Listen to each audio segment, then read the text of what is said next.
Hey, this is Mo Lunsford at Union Grove Lumber Studios. And this is the Shed Geek. We want to welcome you to today's episode.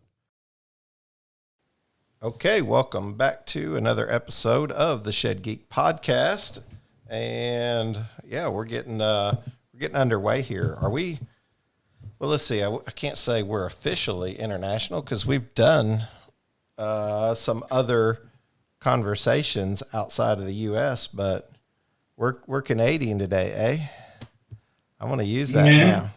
So I'll tell you what, you guys want to introduce yourself a little bit about who you are and what you do to the industry for those who don't already know you. I'm Bruce Goossens. I own Cedar Creek Structures. I don't know what else to say about it really, but me and Alex, my son, we run it together here. So go ahead. And I'm Alex. Large portion of you probably know me as Alex Freedom on Facebook. But I guess my last name is actually Alex, or my name is actually Alex Goossen. Been hauling sheds, I guess, under my dad for a couple of years now. Having a lot of fun with it, actually. It hardly feels like work for the most part. But that's about it, I guess. That's your story. Well, yeah, you have to tell me a little bit about this. What is the backstory on Alex Freedom instead of is it Goossen, or is there an M in there that I'm missing somewhere? Is it Guzman? So give me a little bit of the backstory, Alex. Why Alex Freedom on Facebook? So during the whole convoy thing that a lot of you probably know about, there was a lot of people that helped block the bridge, the Windsor-Detroit Bridge. And in connection to that, a lot of people's bank accounts are getting frozen. A lot of people, there's a lot of things that were going on. And so there was a little trend going around of people changing their last name to Freedom, so nobody would actually know who they were. I guess I jumped on that trend and changed my last name to Freedom, and it's never been changed back since. It just stuck. It just stuck. Sometimes it just works. Well, I remember seeing the change on there, and I was like, I didn't actually know the backstory. I remember the story about the bridge being closed down, and I tried watching that for at least 3 or 4 days back and forth on, mainly through Facebook. But yeah, what a interesting world we live in some days. Bruce, tell me a little bit about your story, man. So we like to have fun here at Shed Geek Podcast, laugh, joke, cut up, and all of that stuff. But one of the main things that we like to bring to the table is just, building community and conversation and making people's day and their drives and their work days better through conversation. So, content's an important thing to us. And I think a lot of people like to know, hey, man, how'd you get started? How did you get into sheds? What was your story? Is this something you've always done, or how did you land here? Oh, that's a good question. I'm not a carpenter. I'm a mechanic. I grew up doing mechanic work. My grandpa was a mechanic. I enjoyed mechanic work. Carpentry was what my dad did, and for some reason, I never really caught on to what my dad did. But my dad, as his carpentry, I was okay at it. I was good at it, but I just didn't like it. Anyway, my dad used to build some sheds, and I looked on and said, well, maybe if Dad did this different or this different, maybe it would sell better, et cetera, et cetera. But I really wasn't interested. I just, watched him build a few sheds here and there. And one thing led to another. My dad has passed away and gone now, but for a few years already. But I, meanwhile, was into excavating and trucking and, different things like that, construction of that type, mechanic work, always doing that. And me and my boys got talking one time, and we started talking about getting a hold of seeing if there was some way we could get some shed company, something we could start something with a shed company, getting sales in this area. Anyway, we did start with one big company, a larger company there with a shed yard in the town of Essex. We had a shed yard, sale yard. And we went with them for a while. And then another company came along and offered us to kind of set up here, and we were going to be the just kind of, the building and selling and trucking and doing the whole thing. That's kind of how we got involved. The other company came in, offered us a few different things. So me and my boys, I have 3 boys, we got involved in that through that other company. It's one large company. One thing led to another. I was there with that company for 3 years. I was a territory rep, and we had all the trucking, and we did and my one son had the build yard. My other son worked in the build shop. Meanwhile, it's been a complicated little issue a little bit with that one. All of a sudden, one day, I guess it was one of those deals. One day, walked into my office and said, we no longer need you for a rep, you're done. And I said, okay, I guess that happens. So I started my own company. That's basically kind of what happened. It was a little bit of an adjustment, that's for sure. Jumping from the frying pan right to the fire, but felt like. But my other 2 sons are still working for that other company. I'm working where me and Alex are doing our own thing here. So that's kind of how we got started, how we're doing here now. So it is some adjustments, some things there. I don't know where that's it. Yeah, that's great.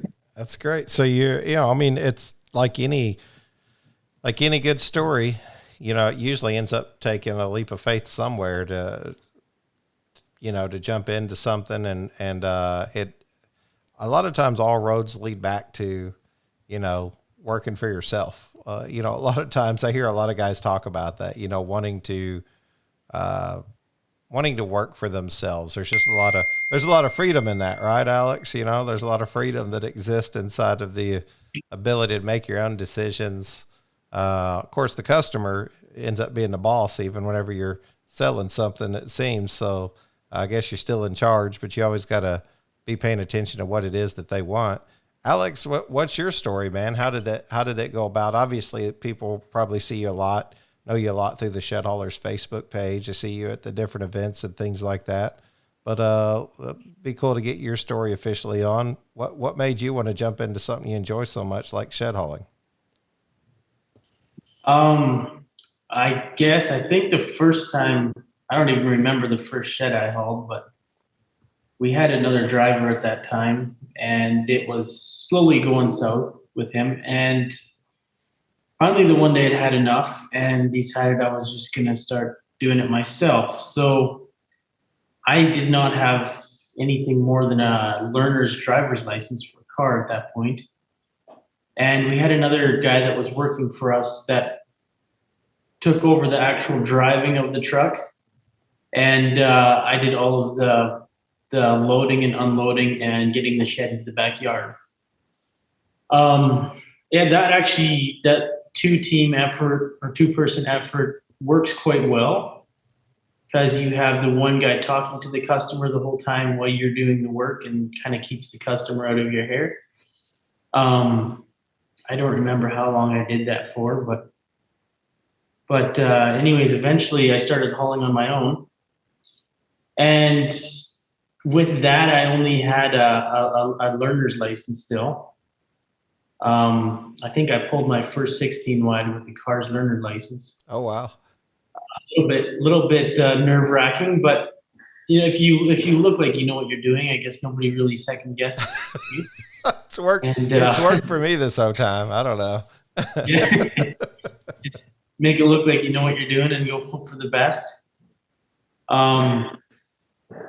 I guess have been hauling sheds ever since then. Done a few sales, kind of do anything that needs to be done. But I did finally get my actual, what I guess you call it, a class 1s or a CDL about a year ago. So now I'm finally legal. But yeah. So now, Bruce, did you Did you grow up in Canada, or is this somewhere that you moved to eventually? What was your experience before the sheds? You said you did some mechanic work. Was that sort of your primary thing? Backed by popular demand, let's dive deeper into the Zula from Mobino Solar Solutions. This remarkable shed ventilation system, armed with 3 potent fans, not only prevents mold by maintaining optimal moisture levels, but also acts as a shield against indoor allergens, ensuring a clean and healthy workspace. The Zula is more than just ventilation. It's an air quality superhero. Powered by solar panels, it revolutionizes your shed experience, creating an environment where you can breathe easy. Elevate your workspace with Zula, the ultimate solution for improved air quality and circulation. Visit Mobino Solar Solution today and breathe in the freshness. Visit Mobino's site for more on this innovative solar shed ventilation solution and use the Shed Geek 10 for an extra 10% discount. Go now to www.mobinoSolarSolutions.com. Well, I grew up I was born in Alberta, in northern Alberta is where I was born. Okay. My grandparents were from around Camrose, Red Deer, little north of Red Deer area. And my mom and dad had a place there. That's kind of where we kind of always called home base. However, my parents were missionaries actually in Africa. So, and I was born in Fort Vermilion, Alberta, which is the very northern end of Alberta, close to Northwest Territories. Mom and dad were missionaries up there when the time I was born. So then they came home. I was, I think, 3 years old when they headed to Africa. And I was about 8 years old when they came home from Africa. So I had some growing up years there. So that's kind of how that part of my life went. And most of the time we always hailed around that central Alberta area. That's where home always ended up coming to. However, after we got married and we had 2 boys at the time, we moved to New Brunswick, and I lived in New Brunswick for 10 years. At that time, I thought I was going to be smart and farm hogs out in that area of the globe, and that didn't quite work out like planned. So we ended up moving to Ontario here and having the construction, excavating, trucking business here in Ontario until we started into the sheds. And that always, of course, construction, trucking, excavating always involves mechanic work. That's a large portion of any wintertime or evening efforts. You kind of go out there and you work on your stuff and do whatever you need to do. So that's kind of where that came from. But anyway, and until we got involved in the construction or the shed business here, we've been here. I've been here now for, I think, 18 years, I think, in Ontario. Oh, wow. Okay. So let me ask you, when you went from, this larger organization and you fell upon, finding yourself no longer needed there, what sort of stemmed the idea to create Cedar Creek Structures? What's sort of the goal behind that? You guys, I'm assuming, do some form of vertical integration, like I'm assuming you manufacture your own and then you deliver your own. I don't know what else you do internally, but is that accurate? Yes, we do. We manufacture our own. We have a few different spots where we manufacture at, or we have people that manufacture for us at a few different ones. We have a couple different lines of sheds. And I forget now what the first question was you asked me, Jen. Well, I'm just kind of curious, whenever you had to make this change, what sort of drove the mindset to jump into, everything, the name Cedar Creek Structures, and really, like, what did you want to accomplish through this effort, through this endeavor? Well, I'll be honest, Alex said already, like, I had let Alex was doing the majority of the truck, looking after the trucking, doing all that work. And he picked a name for the trucks back, a year before that already, of Cedar Creek Transport. So that's cool. We just rolled with that. And then about the time that this all transpired, we said, well, I mean, I guess it works. Why don't we just go with that? It's called Cedar Creek Structures, and we just continue on. And that's exactly what we did. as soon as that happened, we had our own guys that will manufacture for us. So, and later on in the summer, we bought a spot of our own to manufacture a line of buildings as well. So yeah, that's how we got into that. So are you guys primarily focusing in the shed industry, like sheds and cabins is what it looks like from your website? Love your website too. It looks awesome. But is that sort of your focus? Was that a big pull in the area even before you working with the previous company? Were sheds as native or whatever the correct wording is there in your area? Are you guys one of the first ones there? Are people surprised at the different, the quality and things like that they can see in the sheds nowadays? Well, yes. I mean, yes and no. So sometimes we had trouble before in the past. I mean, there was a lot of issues with warranty work and things like that with some of the other buildings that we had. That was some of a little bit of an inspiration of us getting our own build shop going and trying to concentrate a little bit more on getting a little more customer satisfaction, getting a little bit more of a quality build into the whole thing. It takes us quite a bit longer to build a building, that it does, but trying to get something that people are happy with. And at this point, it seems to be working that way. So do you believe there's an advantage to being like, I guess I should ask you first, do you consider yourself more of a mom and pop type, organization? And if so, do you feel like that, there's a competitive advantage to that? Well, it is from the angle, how do I say this right? We are Canadian owned and Canadian local. So we, a lot of people like to buy local thing, and I suppose it's that way North American wide, I'm sure. But people like that here as well. So people are looking into the simple fact that you can go there, you can talk to the owner himself if you like. If you have something, you can drop and talk to the people, and it's more hands-on, it's more direct. And people like that. So there is that fact that's there, that we can help a customer out a little more directly, a little more, closer to home. Now, Alex, do you jump in? I know that you are very comfortable in the hauling side at this point. You might have started there with your learning permit, but I try to watch the conversations there on Shed Haulers, and I kind of feel like you're jumping right in there. You're fitting in perfect.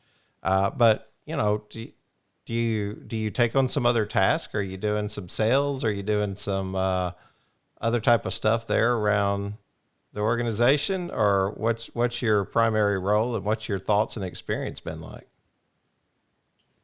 I guess mainly I do the hauling. I did that for the first was a couple of years, I guess. Now that we've started our own company, I do just about everything other than building. Building is not my forte either. I know how to nail two 2x4s together, but to do it straight, I don't really know how. So I've been doing some of the sales, some of the advertising, some of the just behind the scenes work to get things done. I wouldn't say I'm good at any of it, but it's sure been a learning experience. But it's very interesting learning about it all. Do you enjoy it? Like, do you enjoy what you do? Yeah, there's never been a day where I've woken up and said I don't want to work today. The last couple of years, I've always woken up and been excited to go to work. I don't like weekends for the fact that there's nothing to do, and I look forward to Monday morning every weekend. That's awesome. Just getting out and doing things is probably one of my more favorite things to do. We've talked about having a winning mindset on Monday around Shed Geek here lately, and because it goes against the grain, so many people dread what they do coming into work on Monday, and we've taken a much different approach to be thankful, to be recognize our blessings, and be happy to come in on Monday and do what you're doing. Because if you don't like it, why are you doing it? Becomes a question, and if you have to do it until you can do something different, that's understandable, but you got to have goals. And honestly, man, we just love what we do. So I can understand, I can relate with you on that. Bruce, what has been like the biggest surprise, maybe jumping out onto your own? There's a lot of people who consider that avenue and they say, oh, maybe I'm comfortable where I'm at right here. What are some lessons that, you can give us that we should take away from jumping into it? Hi, I'm Dylan from the Shed Geek marketing team, and I want to address a common misconception about marketing. Often people approach us for just one service, like social media management, where we plan and schedule your monthly posts. While this is a valuable time saver, it's just one piece of your complete marketing strategy, much like a shed with its various components. Let's simplify it. Think of your social media channels and Google My Business as the foundation, similar to the runners of a shed. They support your digital storefront, your website, which is like the floor joists and band boards. To enhance your marketing, you'll need tools like Google Analytics, Facebook Pixel, and Google Tags, which are like the walls. These tools help track the success of your campaigns, measuring form submissions, 3D shed creations, and phone calls generated by our ads. Now, let's talk about the roof. Meta and Google ad campaigns. These are the top layers that complete your marketing shed. While you may inquire about one specific service, remember, they all contribute to the overall structure of your marketing strategy. At Shed Geek Marketing, we're happy to work on one individual aspect, but our goal is to build a comprehensive marketing shed that will truly stand out in the digital landscape. If you're ready to talk about your marketing strategy that will take your shed business to the next level, just go to shedgeek.com and fill out a submission form or contact the Shed Geek for more information. Well, that's a question that I have to think about here just a little bit. But I know it was there's a lot of a mental, what do you call that? You're supposed to be at the helm of everything. You're supposed to be able to hold it steady, if you know what I'm saying. But and I agree with what you were just saying there, Shannon. I mean, you come to work Monday morning, a positive attitude sure helps a lot, doesn't it? And you might as well approach the day and the week and the situation with a positive and an attitude of gratitude. You might as well have gratitude in your heart. I say that with tongue in cheek because that's exactly what I don't have often. But I like to work at it. You know what I mean? And have a positive approach. And that's not always been that easy because, my tendency is to be very self-deprecating and and often not appreciate everything in my abilities and yet I do have the ability of making it work. I do. And we can. And it is a positive thing. We can push ahead. And often we're as successful as we want ourselves to be. And there's no reason we can't be gratitude ahead of time. That's been one of the hardest things for me, to be able to just look at everything in a positive light and think everything the correct way. God has got a great plan for us. I say that again, tongue in cheek, because guess what? I often don't follow that plan. I follow my own, and I backpedal. You know what I'm saying? So there is a lot of that going on, and just being able to be thankful for my workers and be able to appreciate my workers for what they're doing for me and tell them so. Alex and me went out to meet one of our fellows that builds for us there too the other day, and we sat down and he brought out coffee for us too, and him and his kids were out there, and we had coffee in the shop, and we sat down and we visited together, and we had a good time, and I really enjoyed that. Just being able to sit down and look at a positive day, and it was kind of a gloomy day in its own way. It's cold. We were both shivering by the time we were done talking and visiting and everything because it was cold. I mean, we were all cold standing out there for a while. And but it was a pleasant. It was a pleasant and nice experience. I really enjoyed being together with people because just being able to relate to people depends a lot on me and my attitude. And that I keep on going back to that because that's the hardest part. I mean, yes, there is always the bank account and the money thing, and there's surprises in that. There always is every turn of the corner. But money has a way of handling itself if you let it. It seems like, especially if you can, again, approach it with an attitude of gratitude, if you can put it that way. I always love the verse, or any conversation around, God taking care of the birds of the air, having, cattle on 1,000 hills, and having a plan for you, Jeremiah 29:11, I think it is, having a plan for you and a plan to prosper you and what's good for you and your business. And I'll tell you what, the mundane nature of business, sometimes the grueling nature of business, trying to make the ends meet, trying to, keep the truck up to speed, trying to make sure that, how are we improving ourselves on our sales? Are we developing any, or are we doing better year after year? Are we educating ourselves, like Paul said, to do? Are we, like all those things become, terribly important. And as a small business owner, it can become a little bit daunting. So would you say there's also some peace of mind to be had in sort of, working with a larger organization? I bet some people probably fall under that category at times too, just to, just because it simplifies things maybe for them sometimes. Well, it does. I know in the capacity I was working there, it was stressful in its own way because I maybe had too many irons in the fire in a sense with them. But at the same time, what can I say? I have more irons in the fire now, if you put it that way, because it is what you got. But the truth of the matter is, yeah, it is a little bit the fact you've got something kind of made. It's kind of, there's a plan, the money is maybe more secure insofar. And yet that's kind of only insofar, which I found out kind of the hard way a little bit. It's only as good as the organization is.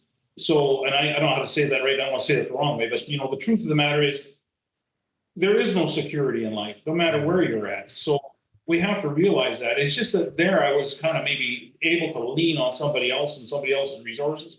Now it's my own. So, there is that. Now I'm dealing directly with the bank. I'm dealing directly with the situations that come up. It's more direct maybe, but however, it's not all bad. It's rewarding in its own way. Where do you go? Where do you look for ideas? When you want to create a new plan, where do you go to be inspired, to find help, or to look for advice? You're part of a local community. Is it church? Is it other business leaders? Is it social media? Do you read? Where do you look to be inspired or find advice, I guess is what I'm asking. I could tell you some experiences, stories of different things, I suppose.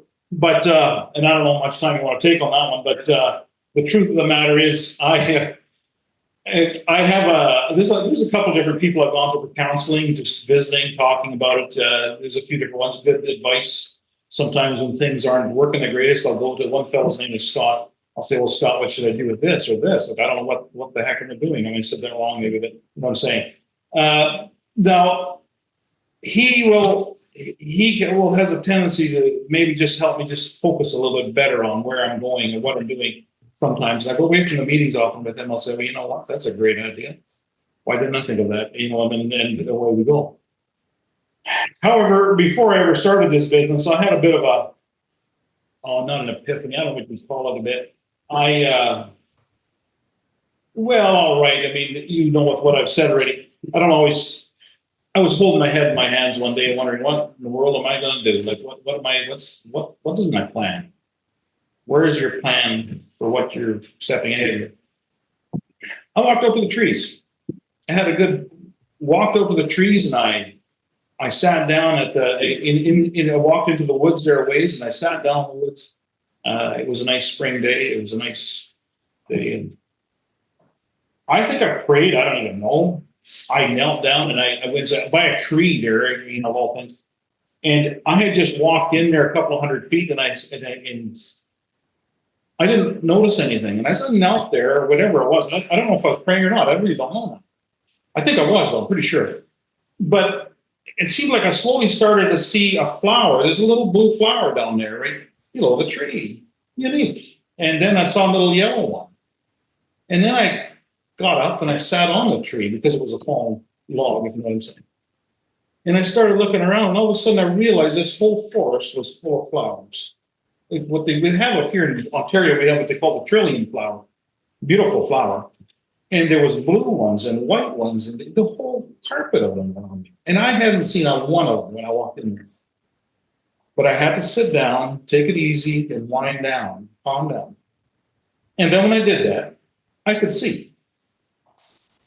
And there's a lot more to the story, but that's kind of where that story started there. And in the woods, I spent a couple hours there in the woods that day, and I really enjoyed it. Just being able to take nature in, realize I didn't have to have a big plan. It didn't have to all be evident to me right now. But sit down, calm down, and just take it easy. What I'm not very good at, but it's just what it is. So there you are. That's kind of where some of that came from. I love this story. I felt like I was sort of captivated in your story the same way as you were captivated in those flowers in the woods, because those are real moments, real men moments, real people moments that happen. And I think that's why I love to talk and communicate with people, is to be able to have those conversations. I think it builds community. It shows resilience in us, but also it shows some vulnerability, and that we don't always have it all figured out, that we do point to a sovereign God who helps us, with those things as we pray. And he opens our eyes to new things that are right there in front of us at times. And man, I can't tell you how many times I've heard a Bible verse preached and I go, man, I've heard that preached 20 times before, and I heard it new today for the first time. And I think that's got to do with experiences and things that you do experience in life, because you have to go through a certain amount of experience to be able to understand some things on a different level. Alex, man, what a hard follow after hearing that story. You got any magic stories of your own? Any of those life-changing paradigm shifts that God just sort of puts on your heart and opens your eyes to, or has it been just a little different approach at your working there at Cedar Creek so far? I'm not sure, actually. I just generally wake up and live the day, and how it goes is how it goes. There's one thing that I remember telling a lot of my friends and a few of my family as well, quite a few years ago, is just have a little faith. Everything always works out in the end. Every day the sun comes up, and every day the sun goes down, and just do the best you can and have a little faith. And that's usually how I try to live my day. Yeah. Where do you draw inspiration from in this new adventure, in your, whether it be shed hauling or sales or just this business adventure in general, and jumping out onto your own the last couple of years? Do you have people you follow, books you read, any of that stuff? What sort of some places you go for advice and inspiration? Hello, shed sellers. Let's take a moment to discuss the shed customer and meeting their expectations. I remember growing up in the neighborhood where a certain percentage of the houses had well-manicured lawns and well-manicured homes. These were the type of individuals who felt it was important to purchase a well-constructed home or vehicle, or maybe equipment to help maintain the quality of the item. As shed manufacturers, we seek to provide a well-built quality shed. We want the customer to feel satisfied that their hard-earned money has been well spent on a product that will last. At LuxGuard, we believe adding high-quality rubber flooring to your line of sheds makes sense to the customer and adds value the customer can appreciate. With each year, sheds are becoming more complex. The customizations we are seeing are virtually endless. LuxGuard not only gives a complimentary aesthetic appearance for their shed, but also protects the floor from spills and keeps cleanup simple. Offer your customer the customer service they seek with LuxGuard. At LuxGuard, we are committed to delivering exceptional customer service and innovative products to help our customers achieve their goals. We strive to meet the evolving needs of the customers. To speak with one of our ready-to-serve customer product specialists, simply call 336-468-4311. To see our product and view an installation video, just visit our website at luxguard.com. LuxGuard, the floor that lasts a lifetime. Well, I go to I go to the Shed Haulers page. I've gone to the Shed Sales page. Give a big shout out to Sam Byler and Richard Miller for a lot of inspiration from them. I sometimes don't think they know how much inspiration they give, but there's a lot of wise things that can be read. Yeah, I guess my dad is also my inspiration. He's gone through a lot and he's still here kicking. So That's awesome, man. That's awesome. I love. If I jump in on that, see just a little bit there, Shannon, on that one. When one thing led to another, things kind of fell apart a little bit with the big company I was at. It was during that time. I was kind of holding my head in my hands, wondering like, what in the world. But Alex did have the inspiration. He said, "Well, come on, Dad, let's get going. So let's keep on walking on here, and let's go see what we can do." And that's how we got involved with the other builders I have actually. In fact, we jumped in the pickup, we drove, and we just happened to that very day meet up with a couple of guys, and there we are. And it just like that, it worked out. And it didn't really have to put a lot of effort into it. We had a good day that day. I remember it was inspiration, but without that effort, without his inspiration, or without his being willing to just say, "Hey, we can do this," and without that, I don't know what we'd have done. You know, necessity is the mother of creation. There, invention. So you know what I mean. Invention, yeah. So like you gotta whenever you're not sure what to do, you got to draw on that. This is I've got to do something. Alex, let me ask you about this. You said Shed Haulers page. I want to stop first and acknowledge a couple of things you said. I want to say kudos to Sam and Richard for all the stuff that they constantly put out. It takes a lot of time, effort, experience, faith. To put those things out, and they do those things. And, I don't always talk about all of this, but, I feel like it's appropriate in this moment to make mention. We are over 200 episodes now on the Shed Geek podcast. So for anybody who wonders, well, who's the most listened to episode? Well, they're battling it out for first and second place, but the two guys you mentioned there is Sam has had the most listens, and Richard is just close behind him. I've had Sam on a couple of times. Really need to get Richard back on because I just love his story of love, creating love, adding love, creating love in every situation for his, I don't want to say his value proposition, but I mean, it's just who he is, who he's called to be. And love to have, maybe we ought to get those two guys on at the same time or something like that. That'd be really cool.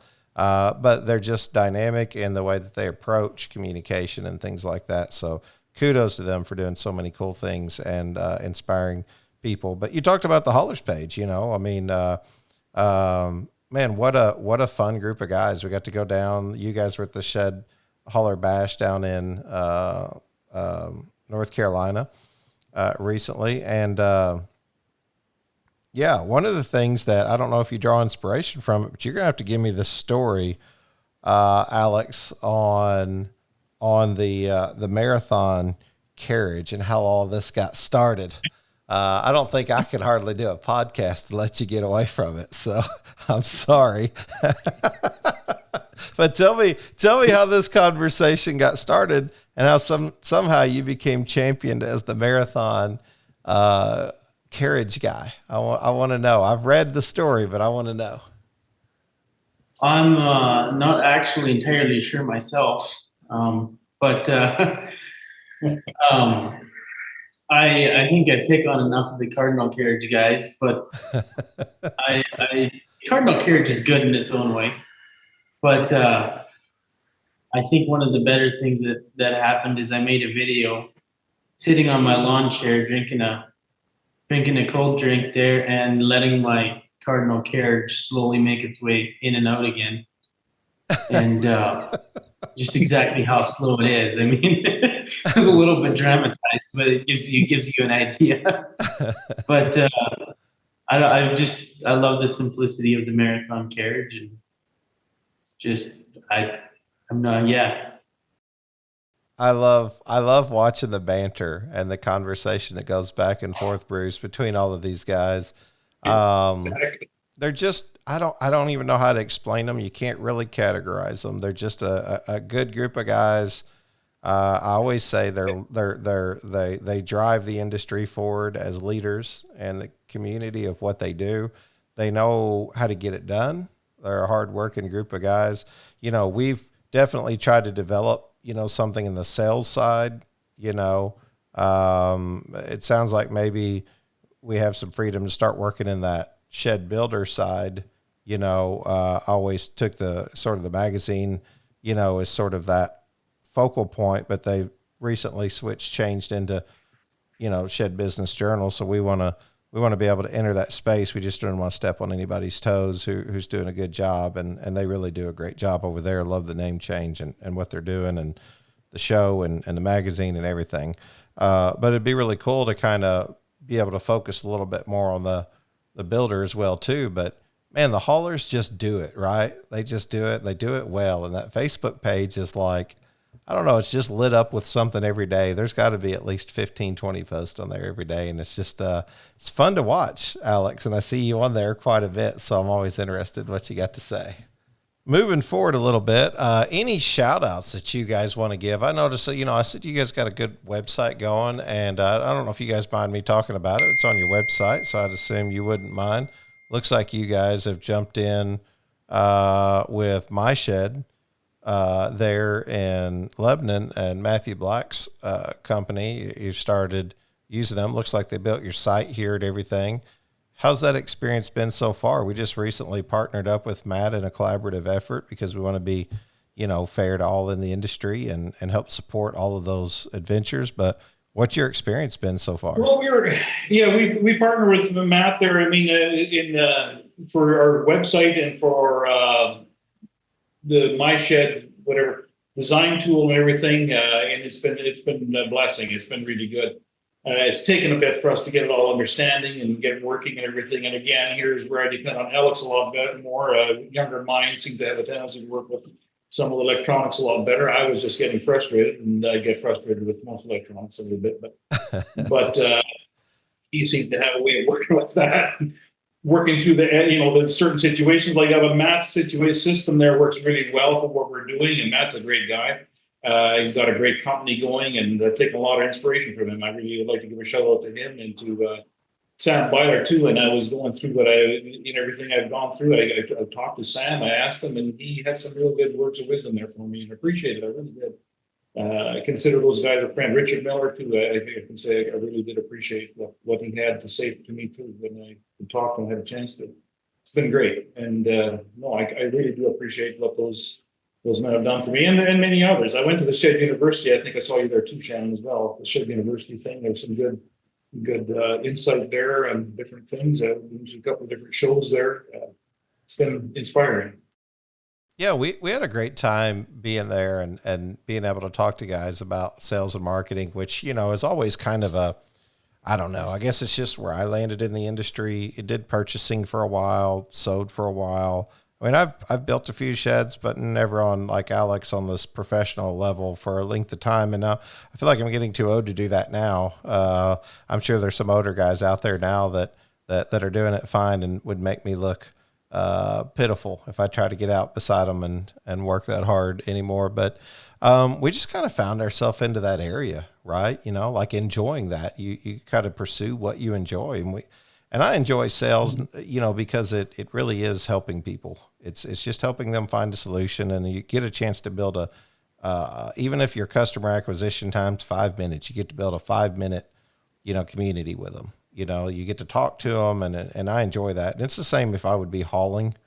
It'd be the same if I was building. My community would be other builders, and I would be focused on talking to them. And I just think it's great to go to those events. The trade shows, any event for the shed haulers, just the shed industry in general. Like, I feel like, I draw inspiration from those places, getting to see people who've been doing this for 20 years. I was on a conversation with a guy who's done RTO for 20 years this morning. And I just love to pick their brain, love to ask them questions. I'm like, wow, this is really good advice. This is really awesome stuff to be able to sit and chat with people. So I think that's great. Where do you guys think the shed industry is going? You obviously jumped into this, you Cedar Creek Structures. You jumped into this thinking that there's a future in it. Like, Phil, I'd ask that question to both of you guys. Where do you think the shed industry is going over, say, the next 5 years? Hello from the Shed Geek. Let's take a walk through My Shed 3D. With My Shed 3D, your company can simply add a 3D builder button to its website. Once the customer clicks onto the 3D builder button, they will enter some basic information to get started. Remember, this information is captured in your Leads tab, whether or not the customer designs a building.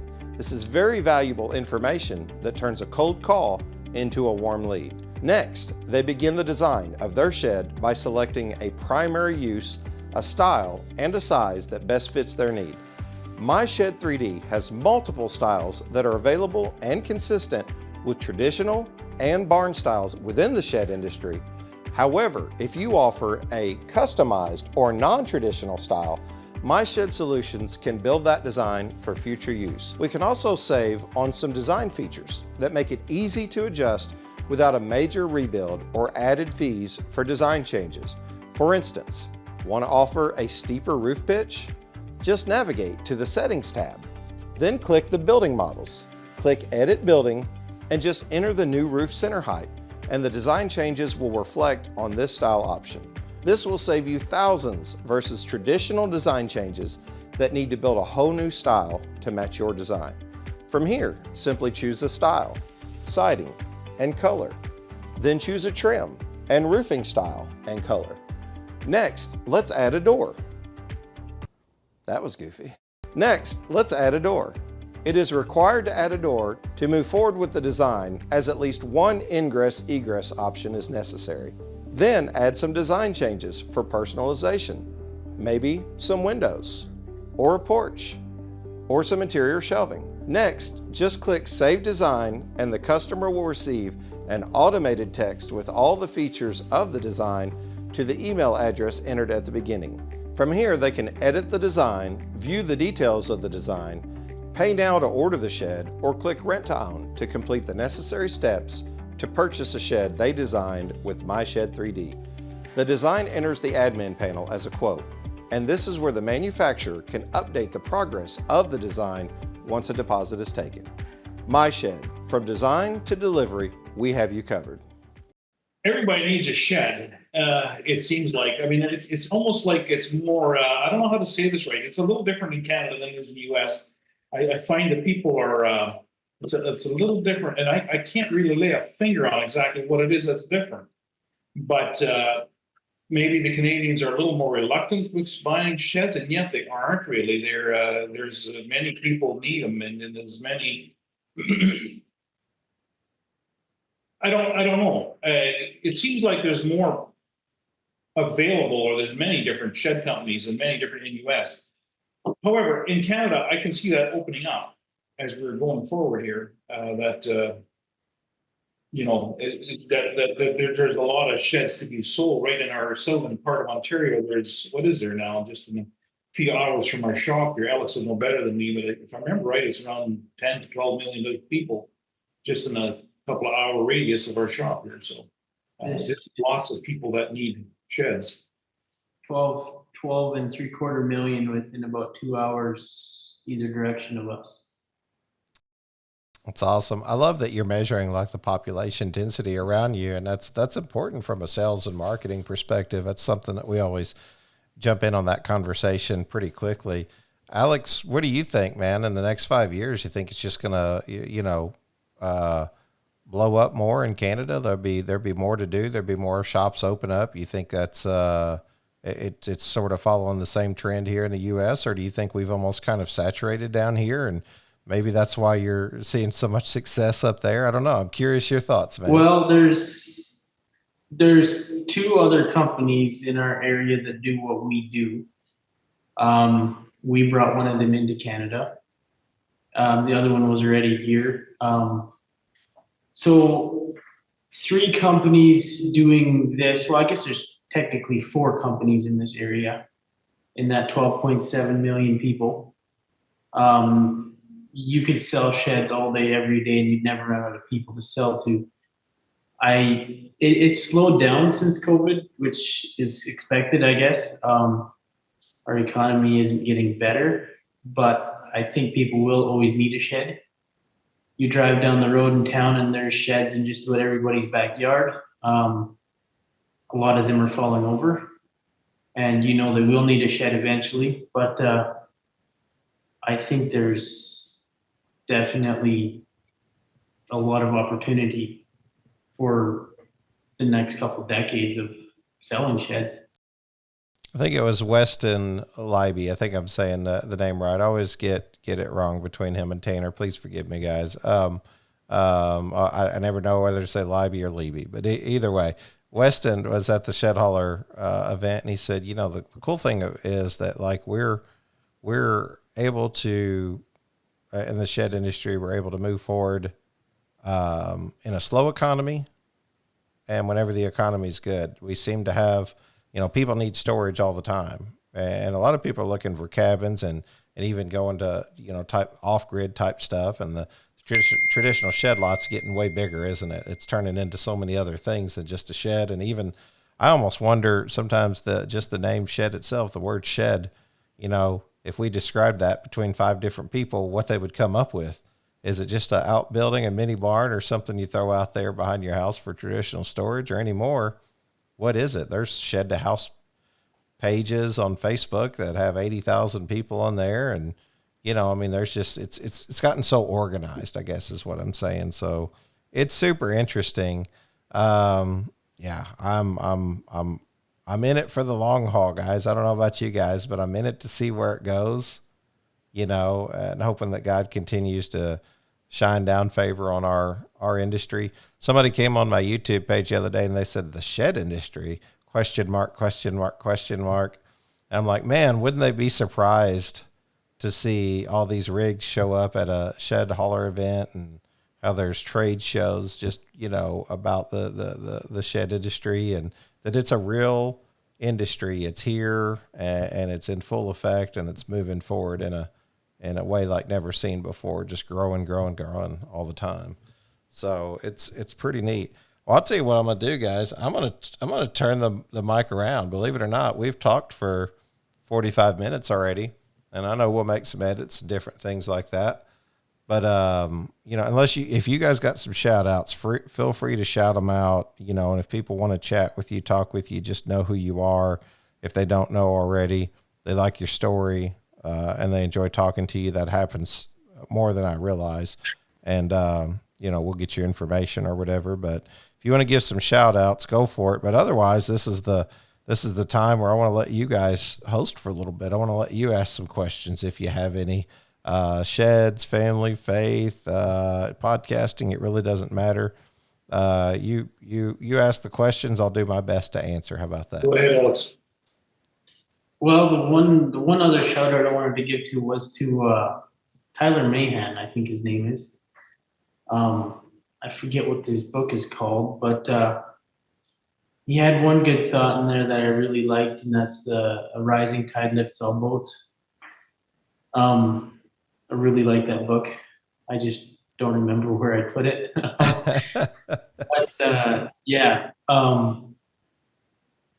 If you were selling sheds right now, what would you do next? Or how would you advertise?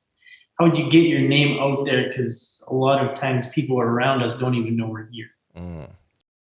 Great question. And probably a big answer. And yeah, Tyler Mahan, great guy, is in Oklahoma. Many of you would have known him to write in Shed Builder magazine for years. And 3 Men in a Barrel, I think, is the one you're talking about. We interviewed Tyler, and we give him a lot of credit for even us using that same phrase on here time and time again, that a rising tide lifts all boats, and true collaborative efforts actually do work and work well whenever you're in it for everybody, right? So, and Tyler's been just a leader in that for years, and in his writings. He's got a couple books that he's wrote, and yeah, just an interesting fella, and enjoy that shout out as well too. One of our first interviews early on. What would I do to set myself apart if I sewed sheds? It has been a little bit since selling sheds. There's always this draw back, to manufacture or sell. But what you really did was you hit on something unique and important. You said, how do I set myself apart?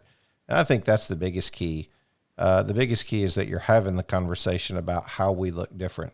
The average shed buyer, I think, tends to look at 3 or 4 different people selling sheds in a 12 million plus population, and they just kind of see the same thing in all 4 of them, because our products don't necessarily differ so much. They may have a different degree of 10 to 15% different. We do this nice little roof, and that's our cool little competitive advantage that we're able to offer because we do these special things. And all those are important, and you should continue to research and develop.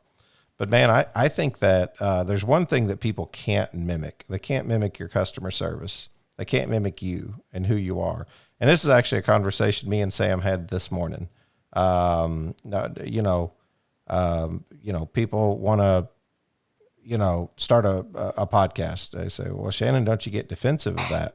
I don't. I don't, because, I believe competition's a good thing. You should start one, and you should do a good job, and you should improve it so much so that it makes me have to go back and improve it. Because otherwise we sort of have a gatekeeper mentality that, hey, I've got this space, no one else gets to come into it. And, the reality is that we talk a lot about collaboration, which is awesome.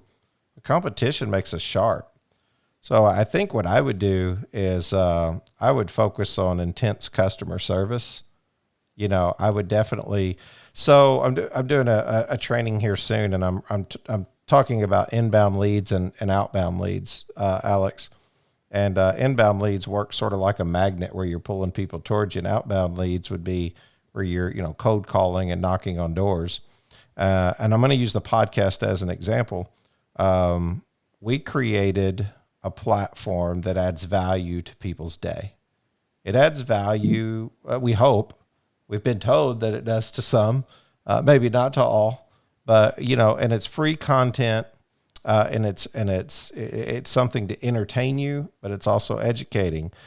So there was times that I worked as an RTO provider, RTO rep, and I could knock on the door, and I was just another guy knocking on the door, wasn't I? I was the 5th guy knocking on the door in the last 3 months, saying, "Hey, let me tell you all about our program. Let me tell you about our marketing program. Let me tell you about our lumber. Let me tell you about our rent-own. Let me tell you about our this, that, and another." Instead, what we did was we were like, hey, let's create a platform where all people can come on and talk and just have conversation. And then you can pull from those sales as leads. So there's people that's actually come to us and said, in that 5 minutes you knocked on the door, or even that 10 minutes I let you in to talk to me for a little bit, I didn't know about all of your personality because I didn't give you enough time. But as I began to listen to you and over the years, I've come to appreciate wanting to sit down and chat with you more. So what I did was, took an outbound lead of finding out a shed dealer in a local area and went out to try and sell them our RTO services, to creating an inbound lead where they're actually interested in knowing more about you because it's relationship based and it's personality based. So that's what I would do, is I would find ways to get in front of the customers. If I were in sales today, I'd find a way to put my face out there so that whenever they came to talk to me at the shed lot, they know who I am. They already feel comfortable talking to me, and I don't feel like just another sales guy. So I think video is a really good way to do that. And I don't know if I answered your question. I tend to have long answers, but I hope it did. That's what I would do, and I'll just cut it off there.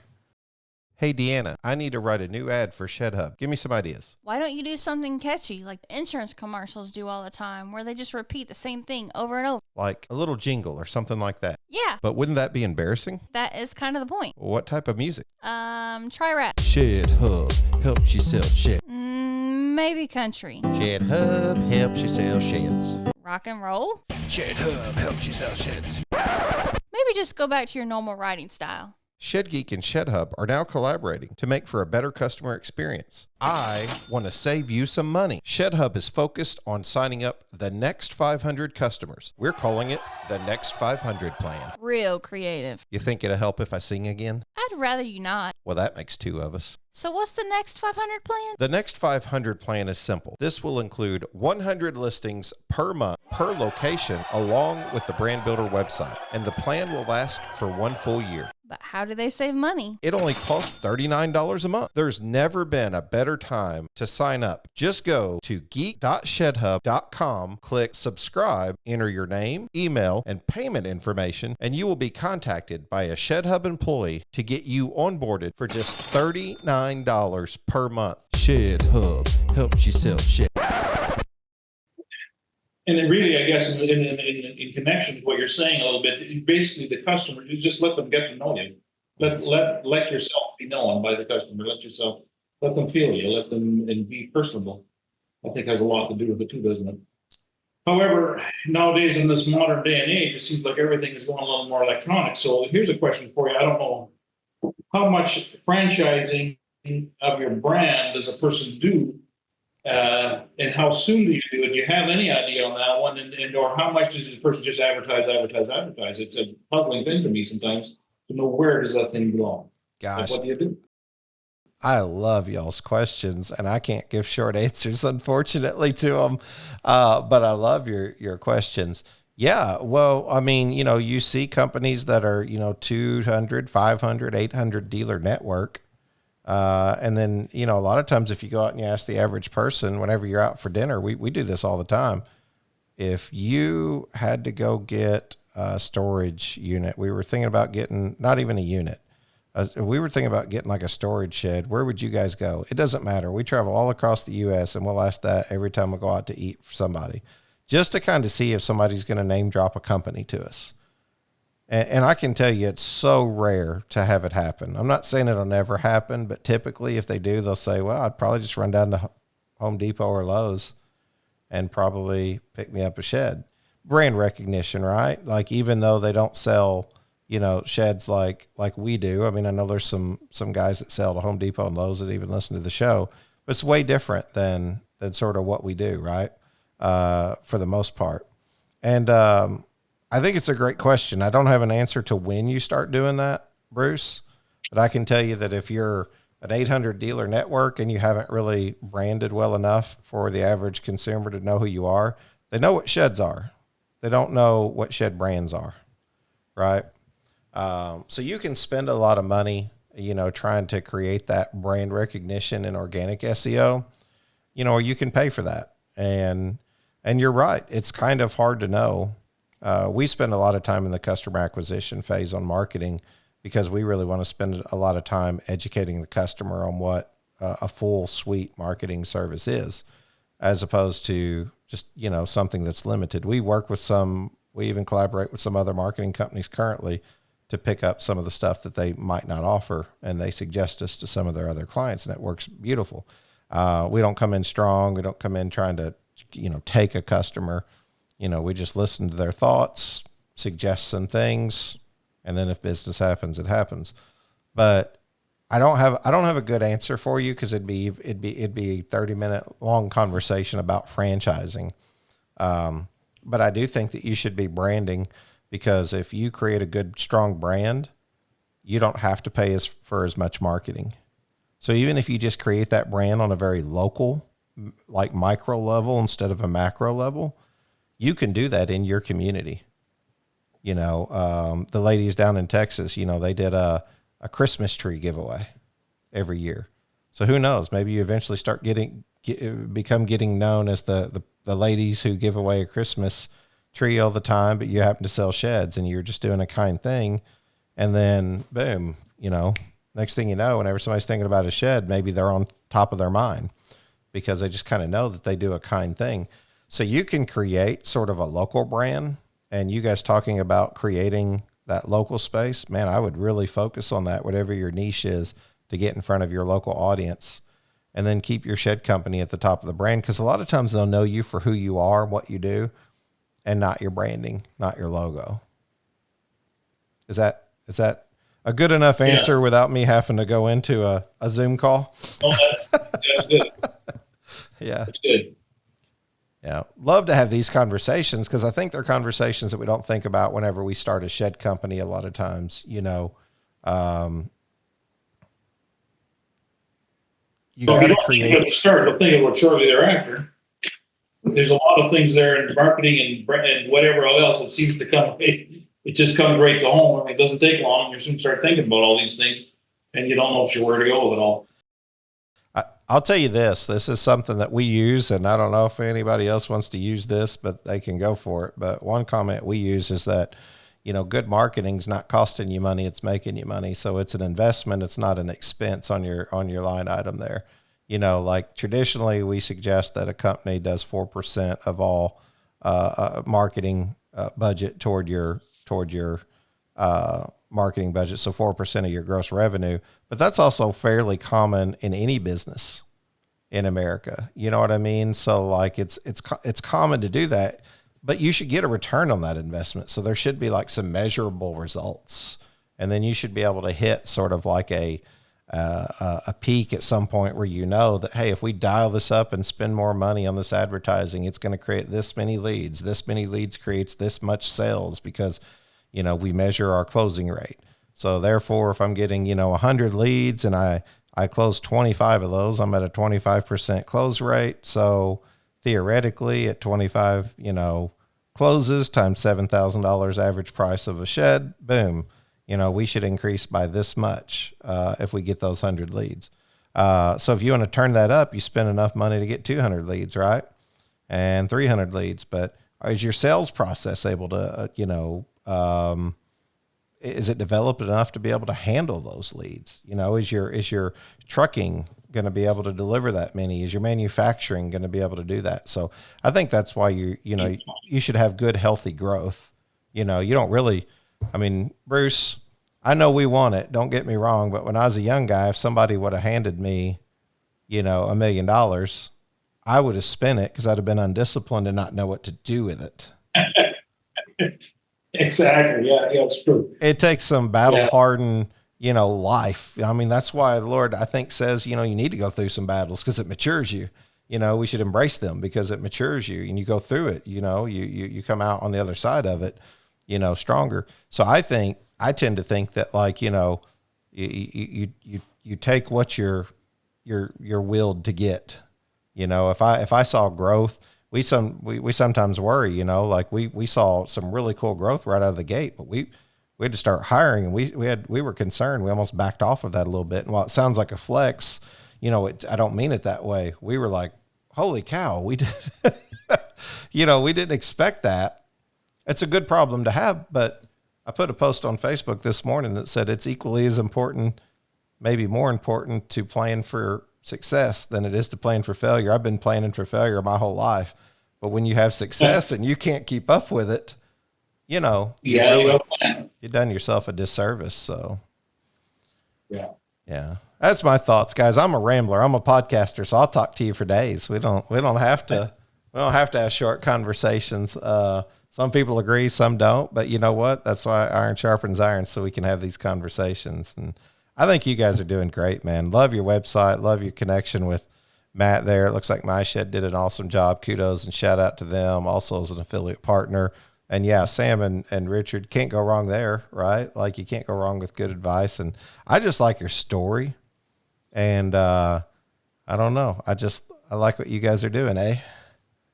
I want to start using that all the time. Canadian, man, yeah. Hey, I got a serious question for you guys. Do I sound really Southern to you guys?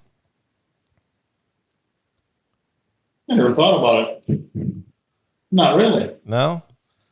To me, I don't really, not off the bat. I don't think about it. I tell people I'm a misfit. Whenever I talk to people up north, they always immediately assume I'm from the South.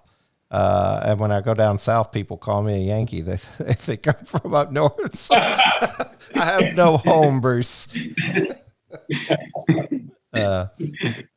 You guys are a lot of fun. You're awesome to talk to. I just wish you lots of success at everything that you're doing. If anybody wanted to reach out to you, if they don't know you already and they just wanted to pick your brain or wanted to talk to you because they thought that they had something on their heart to share, how would they get a hold of you guys? Just go to the website? They're welcome to go to the website and pick our numbers off of there. They're welcome to go right to my direct line, my personal line, if they want to talk to me. I'm glad to talk to people. Yes, I'll always love talking to people. That's sure. excellent. So if you go to cedarcreekstructures.com, you guys will see them. Looks like a location in Harrow and a location in Ridgetown. I'll give you the Harrow, Ontario number, 519-563-8000. And then Ridgetown is 519-902-8105. Cedar Creek Structures, Bruce and Alex, all hearts clear. Anything that you guys want to share today? Otherwise, we'll pray and get out of here. Well, thank you. All right. Yeah, thank you very much. Well, perfect. Let's pray. Lord, thank you for this day. Thank you for the opportunity to just communicate, for us to just share in conversation about history, about the future, and really about the present, and just focus on business, but also to just always be mindful that to let you lead our lives and our business in whatever area of industry or business we're in.